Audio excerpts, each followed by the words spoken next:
Chapter 2. A Tiny Surprise. "Look," Kirsty whispered.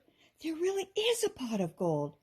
"It could just be an old cooking pot," Rachel said doubtfully. "Some campers just might have left it behind." But Kirsty shook her head. "I don't think so," she said. "It looks really old." Rachel stared at the pot. It was sitting on the grass, upside down. "Let's have a closer look," said Kirsty. She ran to the pot and tried to turn it over. "Oh, it's heavy," she gasped. She tried again, but the pot didn't move. Rachel rushed to her. They both pushed and pushed at the pot. This time it moved, but just a little. "Let's try again," said Kirsty. "Are you ready, Rachel?" Rachel and Kirsty stared at each other. "What was that?"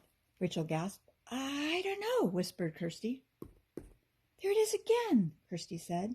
She looked down at the pot lying on the grass. "You know what? I think it's coming from inside that pot." Rachel's eyes opened wide. "Are you sure?" She bent down and put her ear against the pot. Then, to her amazement, Rachel heard a tiny voice. "Help!" it called out. "Help me!" Rachel grabbed Kirsty's arm. "Did you hear that?" she asked. Kirsty nodded. "Quick," she said. "We have to turn the pot over somehow." Rachel and Kirsty pushed at the pot as hard as they could. It began to rock from side to side on the grass. "We're almost there," Rachel cried. "Keep pushing, Kirsty." The girls pushed with all their might. Suddenly, the pot turned over and rolled onto its side. Rachel and Kirsty were taken by surprise. They both lost their balance and landed on the grass with a thump. "Look," Kirsty whispered, breathing hard.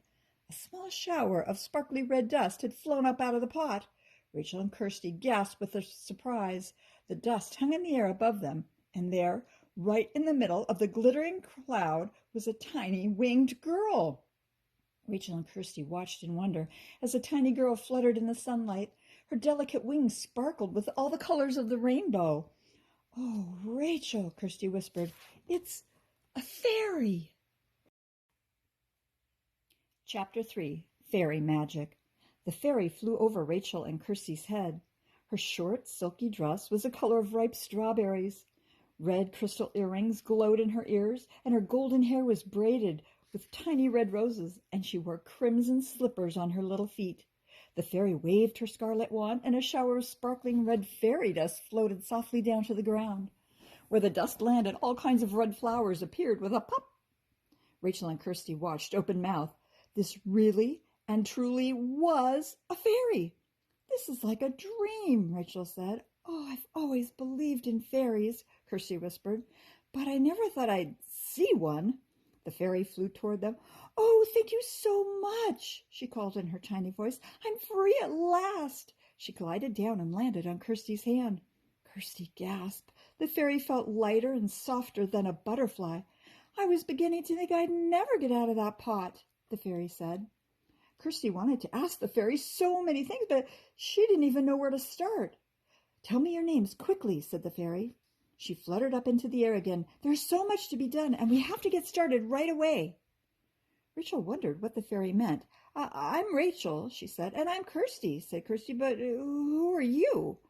"I'm the Red Rainbow Fairy, but you can just call me Ruby," the fairy replied. "Ruby," Kirsty breathed. "A rainbow fairy."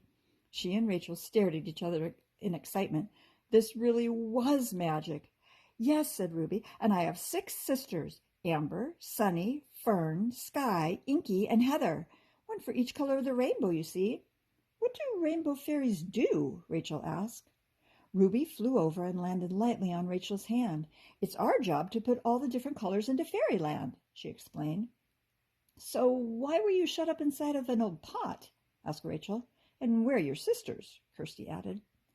Ruby's golden wings drooped. Her eyes filled with tiny, sparkling tears. "I don't know," she said. "Something terrible has happened in fairyland, and we really need your help."